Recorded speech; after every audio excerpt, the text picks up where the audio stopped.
তুই আবার ছোট ছোট ব্যাপারগুলো নিয়ে ভাবতে শুরু করেছিস। ভাবতে হয় ভাই, আজকাল না সেই ব্যাপারটা আর নেই। তা সেই ব্যাপারটা ঠিক কেমন ব্যাপার? ছোটোখাটো ব্যাপারেই আজকাল সবাই গায়ে মেখে নেয়। বন্ধুত্বের থেকেও এখন ইগোটা যেন একটু বেশিই বড় হয়ে দাঁড়িয়েছে। তো কিছু না তো, জাস্ট কখনো কখনো মনে হয় কেউ তো থাকুক যাকে সবটা বলার জন্য ভাবতে হবে না, জাজ করবে না, তুই যেমন ঠিক তেমনভাবেই তোকে অ্যাকসেপ্ট করবে। কিন্তু আজকাল তো সবাই শোনার আগেই বোঝানোর জন্য ব্যস্ত হয়ে ওঠে।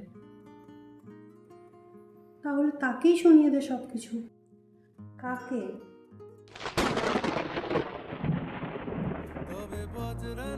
নিজেকে।